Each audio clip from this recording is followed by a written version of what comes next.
Chapter 10, verse number 13. Kanina, nabasa natin, pero maganda, babasahin natin muli. The Bible says, "There hath no temptation taken you, but such as is common to man. But God is faithful, who will not suffer you to be tempted above that ye are able, but will with the temptation also make a way to escape, that ye may be able to bear it." Tayo po'y manalangin. Loving God, Heavenly Father, Lord, maraming pong salamat na sa hapong ito ay makapagsamba po kami sa buhay ng Diyos, sa makapangyarihang Diyos, sa Diyos na nagligtas sa amin, sa Diyos na nagbigay sa amin ng kaunawaan at kahalagahan ng paglingkod sa inyo ay napaka-importante.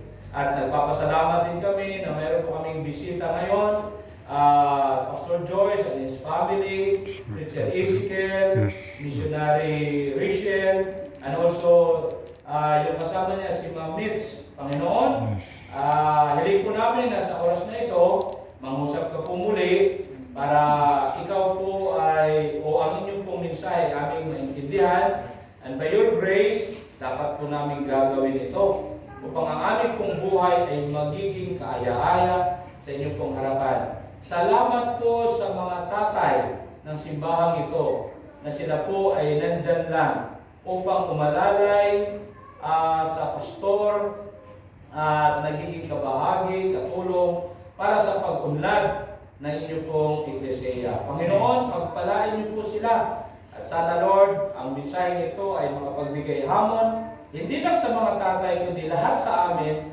na kung mayroon po kaming temptation ay hindi po kami magpatalo. Dahil yung biyaya nyo ay sapat upang malampasan namin yan, Panginoon. Ito lahat ay dinadalangin po namin sa pangalan po ng Panginoon Jesucristo, naming Panginoon at tagapagligtas. Amen and Amen. Tayo po ay umupo na. Okay? So, why temptation trouble us all? Yun po ang tanong. Okay? Bakit yung temptation ay makapag-trouble sa atin? At tatandaan po natin, all are targets of the tempter. Walang iba kundi si Satan. Kaya nga, dapat po sa bawat isa sa atin ay magiging maingat. Hindi lang tayo mamuhay na parang, tawag yan, kay Ferenza niya, ano ito ang inyong natin? Hindi niya sa ito? Parang patudas ba? Oh. Hindi dapat mamuhay na parang patudas. Balya-balya. Dapat tayo po ay mamuhay na maingat na klaseng pamumuhay. The Bible says, let us walk circumspectly. Diba? So, hindi bala-bala. Bakit? Kasi bawat isa sa atin target po ni Satanas. Okay? All fears the lure of the world. So, nandiyan yung sanlibutan na anytime, kahit saan ka pupunta, ay pwede yung umakit sa iyo at yan ang hihila sa iyo palayo sa kalooban ng Diyos. Palayo sa atin pong pagsunod sa Kanya, sa Diyos. All experience the appetites of the flesh. At lahat po tayo, kaya nga si Ma'am Rachel kanina ay nagsabi na galing from bata hanggang po nag-high school, nandyan siya. Pero pag college na, nasilaw sa sanlibutan. At parang, tinikman niya kung anong kagandahan ng sanlibutan. Pero sabi niya, pangit pala sa sanlibutan. Ang isa pala sa pinakamaganda ay nasa kalooban ng Diyos. Amen. Mga kapatid, especially sa mga young people, kung hindi ka pa nag-backslide, huwag mo na i-try. Huwag mo na i-try. Mahirap bumalik. Tama? Kahit sino makapagsabi niyan, nasabi, Pastor, nagsisisi po ako. Bakit nag-backslide ako? Diba? So, huwag mo na i-try. Magpatuloy ka sa paglilingkod sa ating pong Panginoon. Amen. So, the tempter we face every day yan. Yun yung first point po natin. We have an adversary. In 1 Peter chapter 5 verse number 8, be sober. Can you imagine? Ito yung sabi ni Peter. Be sober. Young people, be sober. Mga tatay, maging mainandamon, okay? Be vigilant because your adversary, the devil, as a roaring lion, walketh about seeking whom he may devour. Mga kapatid, si Satan, kumbaga, gutom yan palagi. At alam mo, pag ang leon ay gutom, walang sinasanto yan. O, talagang di-devourin niya yan. So yun po yung kalaban natin. Okay? Satan is compared to as a roaring lion. At continually, araw-araw, minuto-minuto, oras-oras, ay isa ka sa nais niyang i-devour. Walang exempted dito, pati ako, mas lalo ako. Right. Kaya nga sabi ng iba, mas lalo yung pastor. Kasi alam ni Satanas, pag matumba ko lang si pastor, sigurado, manglupay-pay na yung church. Oh. Right. Tatay, maging maandam ka. Our adversary is like a roaring lion. Tayo yung tinatarget. Mga leaders sa pamamahay, mga nanay, mga young people, isa ka sa target ni Satanas. Yun yung natural yan na pamumuhay ng isang Kristiyano habang ikaw ay nandito pa sa lupa. Hinaharap mo yung tempter, si Satan. Satan is the source of temptation.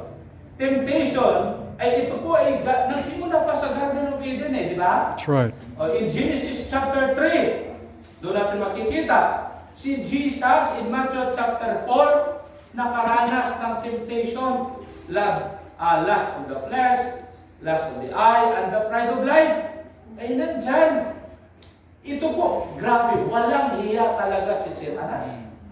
Kung si Jesus nga, na alam niya na makapangyarihan, alam na siya ay anak ng Diyos, ay pambihira, ginatimtar pa niya, ikaw pa kaya?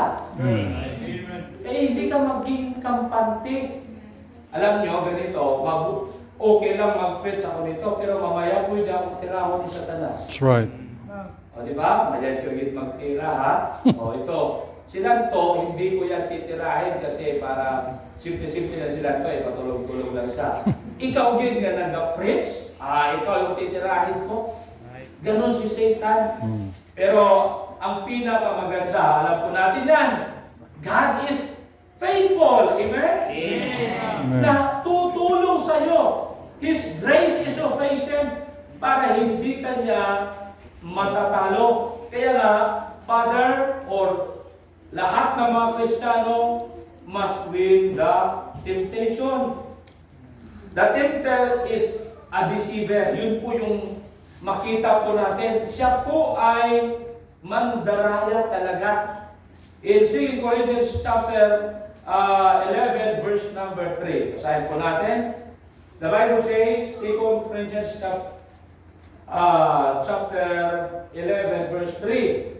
But I fear lest by any means, as the serpent beguiled Eve through his subtlety, Subtlety. subtlety.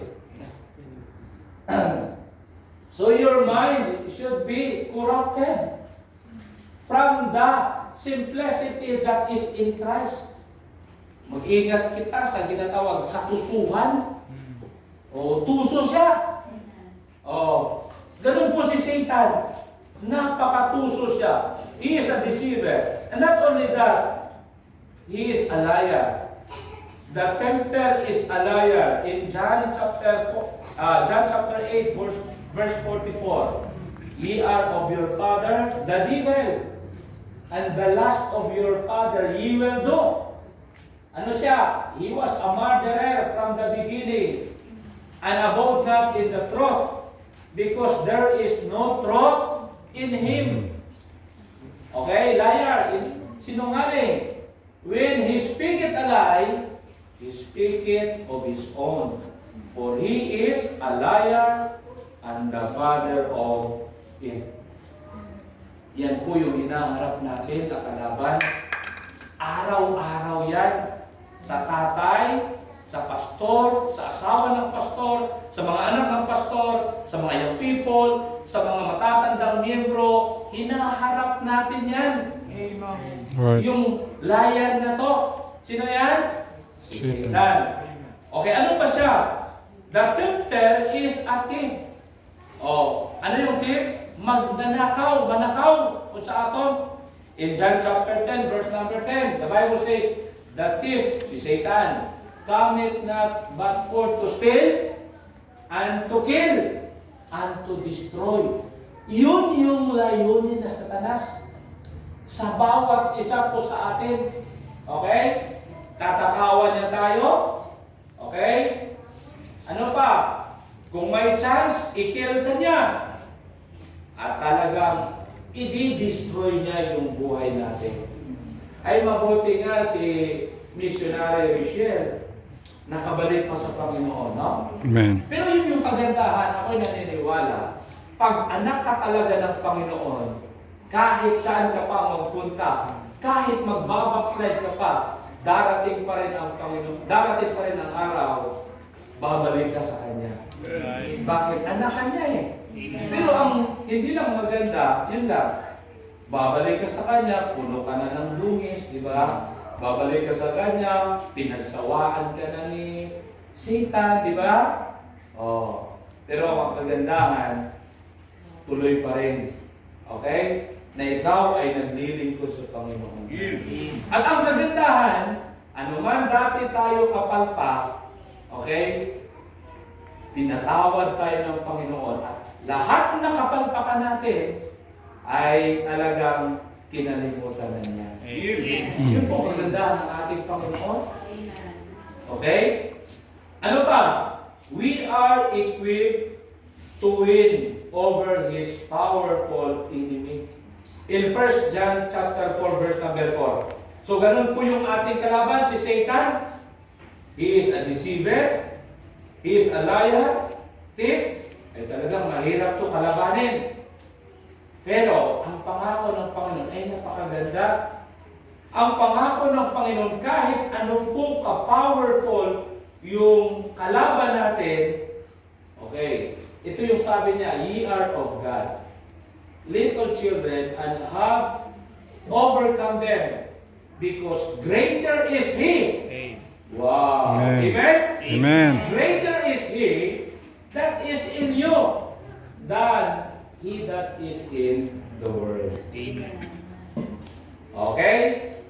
Nandiyan ang ating Panginoon, mas malakas, mas makapangyarihan Amen. compare kay Satan.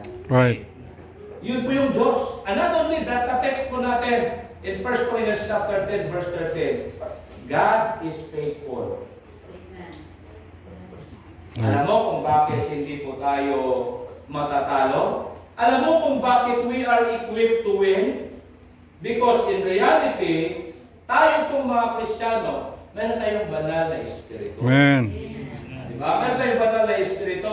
May mga pagkakataon minsan, na-deceive tayo, di ba? May mga pagkakataon minsan na parang hindi tama yung buhay, pero mayroong nag-convict sa atin. Kaya sabi kanina ni Ma'am Luciel, yun ang pagkaganda. Mayroong Holy Spirit talagang nag-convict. Amen. Bumalik ka na.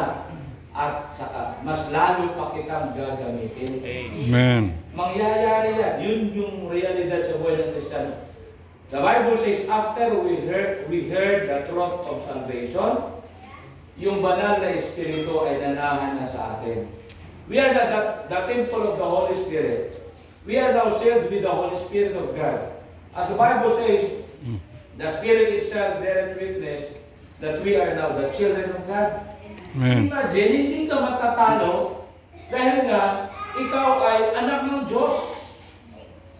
O, sabi nga natin kanina umaga, natalo ka lang, especially na bandage ka, dahil nga nagpa-bandage ka eh. Pero kung sasabihin mo, kaya mo to, Okay? Hindi siya sa akin makatalo. Ay talagang yun yung mangyayari. Why? Because of the Holy Spirit. The Holy Spirit is greater in power than our foe. Yun po yung katotohanan. Okay, number two, na dapat tayo'y manalo sa mga anumang temptation, the Lord who is faithful. Okay? Go back to our text, 1 Corinthians chapter 10, verse 13. God is faithful. Naniniwala ba tayo na ang ating Diyos ay tapat? Amen. Amen? Amen. God is faithful. Tapat ba ang Panginoon? Amen? Amen. Ibig Amen. sabihin mga kapatid, kahit hindi ka faithful sa Panginoon, faithful pa rin siya sa iyo. Yun yung Diyos natin. And God is faithful to deliver us from any kinds of temptation. Oh, kaya nga mayroon siyang na-provide sa atin way to escape. Oh, walang temptation na dumating sa iyo na hindi niya alam. Walang temptation na dumating sa iyo na hindi mo kaya. Yun yung ating Panginoon. God is faithful. So God limits temptation to such as is common to man. Mga kapatid, kung tayo man ay may mga temptation na hinaharap, tatandaan po natin, alam ng Panginoon yan na kaya mo. Kaya mo yan. Alam mo kung bakit inalaw ng Panginoon? Para ba mas lalo kang lumapit pa sa Kanya. Yan yan eh. Inalaw ng Panginoon yung mga temptation sa buhay natin para makita natin yung kamay ng Panginoon na nakaya mo. Hindi dahil sa iyo, kundi dahil sa Kanya. Inalaw ng Panginoon yung temptation para ikaw ay mamuhay na magiging maingat na klaseng pamumuhay. So, kung minsan nga, sabi ng isang preacher, alam mo, kung may temptation ka, blessing yan eh. Can you imagine blessing yung pagtrato sa temptation? Alam mo kung bakit nagiging blessing para sa kanya? Kasi sabi niya, ito yung paraan na mas lalong close ako sa Diyos. Amen. Maraming problema, maraming kahirapan, or lust of the flesh, ay mas lalo akong lalapit sa Panginoon. Kaya para sa Kanya, blessing. Magkaroon ako ng sweet relationship sa Panginoon. Oh. Maraming problema, di ba? Minsan yung problema blessing din yan sa atin eh. Kasi mas lalo tayong nananalig sa Kanya. At minsan mga kapatid, kung tayo man ay nakaranas na nadapa, kumbaga, nag-isip tayo, natuntuhan kita sa katusuhan ni Satan, alam mo, hindi mong ariin na ikaw ay wala nang magawa. Alam mo, yung isa sa pinakamagaling na mga boksingero, nakaranas yan sila ng maraming mga punch, di ba? Na nakatama kanda. Diba? So, ganun yan. Sabi natin, yung magaling mag-advise, especially sa mga nabigo, ay yung nakaranas ng nabiguan, tama? Oh, kaya kami magaling yan ni Pastor Joyce eh. Mag-advise sa mga nabigo, lumapit na kayo. Kay Prince Alicia, medyo hindi yan nakaranas ng nabigo. Pero kami Pastor Joyce, mga kabigo, sanay kami. Magaling kami mag-advise. Bakit? Nabigo. Alam na ninyo yan. Okay? So, yun po yung... So, ibig sabihin, may mga purpose. Mas mabigay. May mga purpose eh. Bakit nadapa ka? O, bakit natusuhan ka ni Satan? So, ang kagandahan nito, huwag mong ariin na talo ka na. God is faithful. Ibig sabihin, Amen. bibigyan ka niya ng chance. Okay?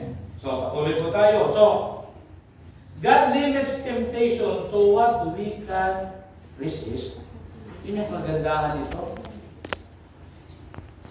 Kaya mga tatay, alam ko po na mahirap po yung ating mga pinagdadaanan o mga responsibilidad na nakaatang po sa ating mga balikat. Mahirap yan.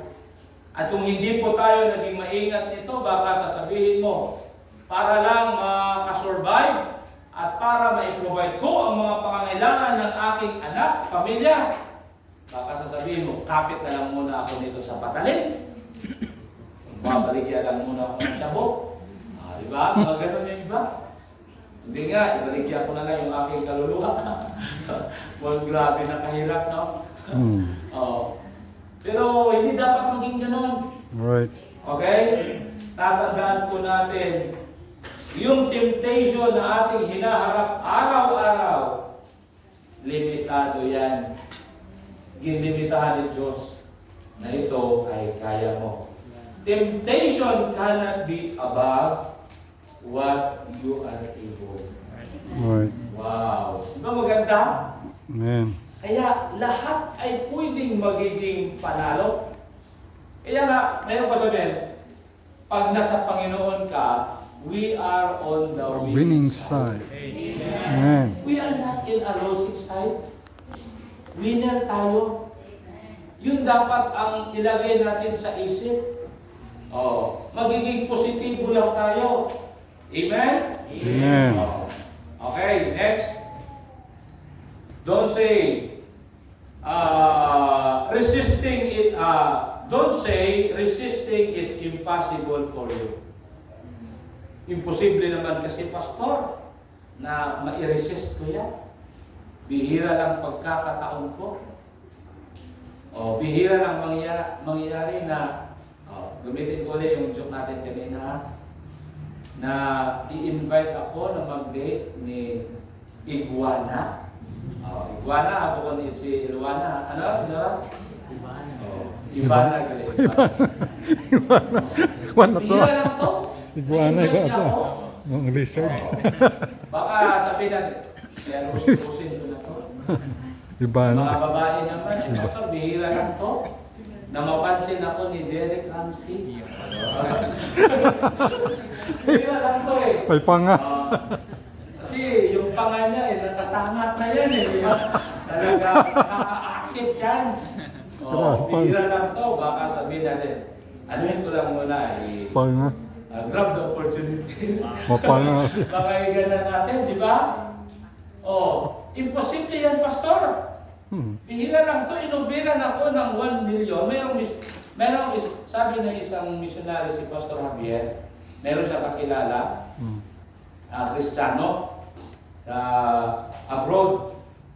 Pero sabi, ay kung magtrabaho ka ngayon, yung sahod mo ay parang nag-average sa siguro mga 200,000. Pero absent ka muna sa pagsasamba. Pero kung absent ka, wala ka 200,000. Alam mo, yung Kristiyano yan, hindi niya pinagpalit ang Panginoon. Amen. Sabi niya, kahit walang 200,000, importante makapagsimba ako. Amen. Temptation yan. Especially kung wala ka ng pangbili ng bigas. Temptation yan, especially kung wala ka ng pangbili ng mga, di ba, paano sa mga babae yan, lapis. Temptation yan eh. Sabihin ko, pastor, bihira lang Yung naman to. Mongolwan man. Pero yung Kristiyano yan, nanindigan sa Panginoon. Amen. Mga kapatid, hindi po natalo siya sa temptation na sa offer na yan. At alam mo, dahil siya pinanindigan, niresist niya yung temptation na yan, siyempre, pagpapalahain siya ng Panginoon. Amen. Sabi ko nga eh, pag ikaw ay Kristiyanong matapat, sumusunod sa Kanya, okay, pinapasaya mo ang Panginoon sa buhay, siyempre, given na yan na pagpapalain ka ng Diyos. Okay, minsan yung pagpapala ay parang ginapalitikan natin, no?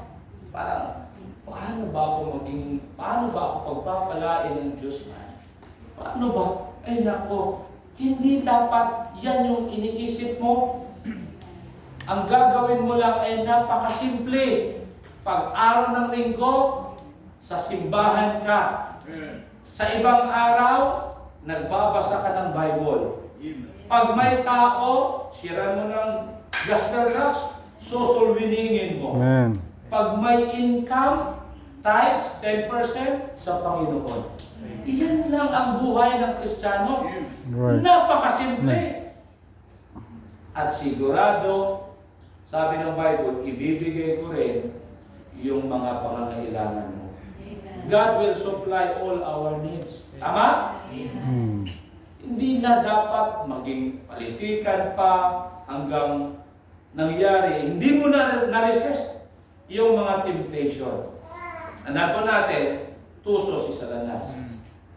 Purilon si Satanas. Kaya, marunong dapat tayo mag-say, i-resist ko siya. Temptation na yan, wala yan sa akin. Hindi ko yan papatulan. God guarantee you, okay, na ikaw ay magtatagumpay. Garantiya yan ng Panginoon. Mga young people, bukas ay mag-aaral na po kayo. Kung mayroon mga temptation dyan, garantiya ng Panginoon, pag sinunod mo siya, malalampasan mo yung mga temptation. Okay? Right. Mga tatay, harap naman tayo muli sa trabaho. Kung may mga temptation, garantiya ng Panginoon, malalampasan mo yung temptation. Lahat tayo, yun po yung pangako ng ating pong Panginoon. Tatandaan po natin, His grace is sufficient araw-araw. Every day. At tingnan pa nga natin yung ano mang biyaya ng Panginoon, ito tayo ngayon. Amen. Okay? At sana nga, kung tayo man ay tatayo dito, palaging i-boast natin ay walang iba, biyaya ng Diyos. Amen. Dahil sa katunayan, dahil lang sa biyaya ng Diyos, the Bible, sabi ni Pablo, I am what I am. By the grace of God. Ito po of our loving Lord, grace that exceeds our sin and our guilt. Yonder on Calvary's Mount, upon outward, there where the blood of the Lamb was shed. Okay, tara na. Sa ano tayo? Grace, grace, grace. Oh, God's grace. grace that will pardon. And cleanse within. Wow! And cleanse within. Grace, grace, grace, grace, grace. Minsan inaawit lang natin ito parang ano lang eh. Pero kung isayasat mo eh, yung magagawa ng grace, patawarin din kita. Amen. Ang lilinisan niya tayo. Lahat. Ito, dahil sa biyaya ng Diyos. Amen. Pwedeng pagpapalain ng Panginoon dahil sa biyaya niya. Salamat sa biyaya ng Diyos. Salamat dahil sa biyaya ng Panginoon, matalo natin yung mga temptation. Okay, then, last, the way of escape we must find. Okay? Every temptation is required to have a way of escape.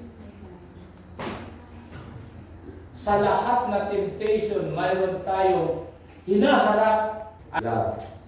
Ano po yung way of escape? Sigurado to. Number one, araw-araw dapat manalangin ka. Amen. Araw-araw, isipin mo palagi, kalooban ng Diyos, yung aking sundin. Araw-araw, dapat ako magbabasa ng Bible. Araw-araw, yung aking puso o pananampalataya ay paiigtingin ko sa Panginoon. At araw-araw, kilalanin ko dapat yung aking pinipellowship. Ay kung ganun kang klaseng Kristiyano, yung pinipellowship mo, tamang tao. Ibig sabihin, Kristiyano din siya. Okay, or kung unbeliever man, at least alam mo na yan ay unbeliever, hindi dapat ako sasama sa kanya mayroon dapat akong gap unbeliever yan. Okay? Kinilala mo yung persona. Araw-araw, magbabasa ka ng Bible. Ibig sabihin, mayroon ka, sabi nga ng Bible is, love, di ba? It is a light unto my feet. Alam mo kung ganun ka, hindi ka maliligaw. Pero siguro, kung tatanungin tayo lahat, araw-araw ba ay nagbabasa tayo ng Bible? Siguro ay kakaunti lang yung magbabasa dito. Araw-araw ha? O base nga ni Juan. Pati si Pastor Juan, pati ako. Good man, be honest. Yun yung kamalian ko. Especially kung magtrabaho, kasi nagtatrabaho din ako. Minsan, nakalimutan kong magbasa ng Bible. Then siguro sa trabaho, tapos kung tapos ng trabaho, nagpapagod ka na, hindi mo na kaya magbasa. Gina-admit ko na. Alam ko na kung yan ay ipagpatuloy ko na klaseng pamumuhay, manghihina yung That's aking right. spiritual. Mm. Bakit? Pagkain ng ating kaluluwa to Amen. Ginagawa ko, magbabasa na lang ako. Amen. Pinipilit ko yan. Kasi minsan kung, di ba sa pagkain, may mga time na ganado. May mga time na hindi ka ganado. Pero dapat mong pilitin. Bakit? Kailangan yan para lumakas ka. Dapat ganun din. Si Brother Rolando, iba yung kanya. Meron siyang audio Bible, no? Brother? Ginapatukar lang na. Makinig lang siya kasi parang mataga, magbasa.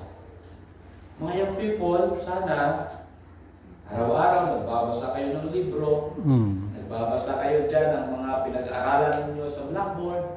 Sana lang naman makapag-isip ka, ay, sabi pala ni Pastor, nung linggo, dapat din ako magbasa ng Bible. Amen. Amen? Amen. Dapat pala, basahin ko to kasi Word of God to Pagkain ito ng aking kaluluwa. Hindi lang mga estudyante, tayo din mga tatay. Amen. Diba? Binos, Bradrapi, mga tatanay. Saka wala namang nito, customer. Basa-basa na yung Bradrapi. Pwede mo bang magawa yung dad? Everyday ha? Amen. Yan yung way para kita ay maka-escapo sa mga temptation. At isa din ay dapat manalangin. Mag-pray ka. Mag-pray. Huwag kalimutan. Napakasimpleng paalala yan. Pero napakahalaga yan sa buhay mo. Yung magdalangin ka. May mga kasabihan, more prayer, more No power. power. No prayer, No power. no power. Diba? Napakasimple lang yan. Sabi pa, kalimutan ko sino yung sabi niya, the secret of failure is prayerlessness. Ay, bakit failure ka? Bakit hindi mo na kaya yung temptation? Wala ka, hindi ka nag-pray.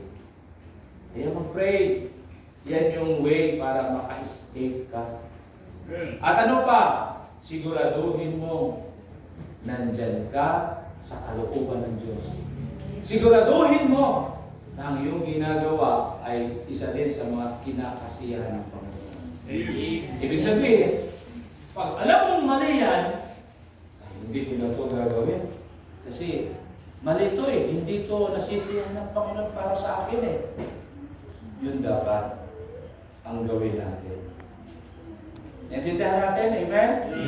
Amen. So, mga kapatid, yung temptation ay kaya natin ma-overcome. Yun yung ilagay natin sa ating mga kaisipan. Saan man tayo pupunta. Bakit kaya ko? Because God is faithful to deliver us from any kind of temptation or we face every day. Tayo po ay manalangin. Let's pray. Loving God, Heavenly Father, Lord, marami pong salamat sa oras na ito na pinaalala niyo, Panginoon, sa amin na sa araw-araw na pamumuhay ay mayroon po kaming hinaharap na kalaban. He is like a roaring lion, seeking whom he may devour. Kaya nga, Panginoon, ay dapat po kaming magiging sober, vigilant, upang sa ganon ay hindi po kami madali o matalo. At salamat po, Panginoon, sa patuloy po naming pag-aaral ngayon at sa pagbabasa namin ng inyong pong salita. Makonklud po namin na hindi po pala kami matatalo ng mga temptation pag kami po ay sumusunod sa inyo lamang. Pag ang kalooban ninyo ay aming pong ginagawa. Pero kapatid, sa oras na ito, may mga katanungan ako. Ikaw ba ay nanalo na sa mga temptation? Sa mga problema na mayroon ka? At baka yan yung nagpapabigat, nagpapagamag sa buhay mo? Ngayon, napakinggan po natin ang mensahe na God is faithful. Why not? Ang iyong ngayong mga problema, yung nagbibigay sa iyo ng kabigatan ay ibigay mo ngayon sa Panginoon. At humingi ka sa Kanya ng lakas. Humingi ka sa Kanya ng kapangyarihan. Sasabihin mong, aalis ako sa building na ito, sa simbahan ito, na lahat ng mga kabigatan ko ay nasa Panginoon na. Ibinigay ko na sa Kanya. Yun ba yung dapat mong gawin? Well, kung yun yung gusto mo, pumunta ka sa altar. Okay? Pumunta sa altar at ibigay lahat yung mga kabigatan, mga kahinaan, mga pagkakamali, at humingi ka sa Kanya ng tulong, kapangyarihan,